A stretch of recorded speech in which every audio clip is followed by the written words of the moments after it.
Shortly after dawn on June 12, 1962, a guard walked past a row of steel cells inside Alcatraz. 3 prisoners appeared to be sleeping beneath their blankets. One lay with his head turned toward the wall. But when the guard pushed the head through the bars, it rolled from the bed, struck the concrete floor, and broke its nose. It was not human. It was a painted decoy made from toilet paper, cardboard, cement fragments, and real hair swept from the prison barbershop. Beneath the blankets, the beds were empty. Frank Morris and brothers John and Clarence Anglin had vanished from the most secure prison in America. Alcatraz had been built around one central idea. Even if a prisoner escaped the building, he could not escape the island. The cell house stood on a slab of rock in the middle of San Francisco Bay. Searchlights swept across the water. Armed guards watched from towers. Inside, prisoners were counted repeatedly throughout the day. Beyond the walls waited rough currents and cold water. The prison did not need a final fence. The bay was the fence. Alcatraz opened as a federal penitentiary in 1934, designed for inmates considered violent, disruptive, or likely to escape from other institutions. Men like Al Capone and George Machine Gun Kelly passed through its cells. During its years of operation, 36 prisoners made 14 escape attempts. Nearly all were captured or killed. But Morris and the Anglin brothers understood something the prison's designers had overlooked. Alcatraz was secure from the outside. From the inside, it was aging. The 3 men occupied adjoining cells. A 4th prisoner, Alan West, joined their plan. Behind the small ventilation grills beneath their sinks, the concrete had weakened from years of moisture and salt air. Night after night, while music hour covered the sound, they scraped at the wall using stolen saw blades, sharpened utensils, and a homemade drill built from the motor of a broken vacuum cleaner. The work was painfully slow. Each hole had to be concealed before inspection. Cardboard, painted to resemble the wall, hid the damage.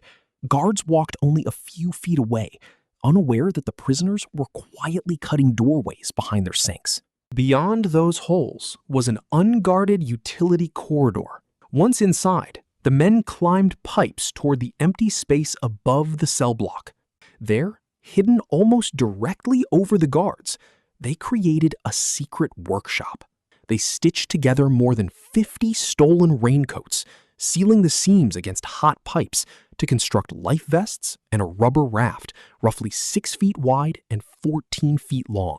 They carved wooden paddles. They converted a musical instrument into a pump. And while they built the machinery of their escape, they also built replacements for themselves. The dummy heads were painted in flesh tones and topped with human hair.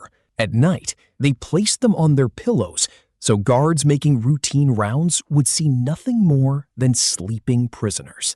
The prison's greatest weakness was not a broken wall. It was repetition. Every night looked like the night before. On June 11, the plan was finally ready. After lights out, Morris and the Anglin brothers removed the false panels behind their sinks and squeezed into the utility corridor. West tried to follow, but the opening in his cell had become stuck. By the time he broke through, the others were gone. The 3 men climbed to the roof of the cell block, crossed the prison building, and forced their way through a rooftop ventilator. Investigators later found that a real bolt had been replaced with a fake one made from soap. They descended outside, crossed the island, reached the water near the prison's power plant, and disappeared into the darkness. By morning, Alcatraz was locked down. Boats and aircraft searched the bay. Officers examined the cells, the hidden corridor, the rooftop workshop, and the shoreline. Within days, investigators found pieces of rubber, wooden paddle fragments, a sealed packet of letters, and a homemade life vest washed onto a beach. But they never found the men. The official conclusion was that Morris and the Anglins probably drowned. The water was cold, the currents were powerful, and no confirmed evidence ever proved they reached land. Yet no bodies were recovered, no remains were identified, and none of the 3 fugitives was ever located. The FBI investigated for 17 years before transferring the case to the United States Marshals Service. Decades later, the investigation remained officially open, waiting for a credible clue that could settle what happened after the men entered the bay. Maybe the prison was right. Maybe the ocean completed the sentence Alcatraz could not.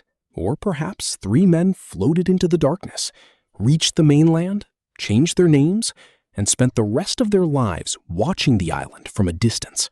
Alcatraz was designed to prove that no prisoner could escape, but its most famous story survives because one night in 1962, the prison lost 3 men and never proved that it got them back.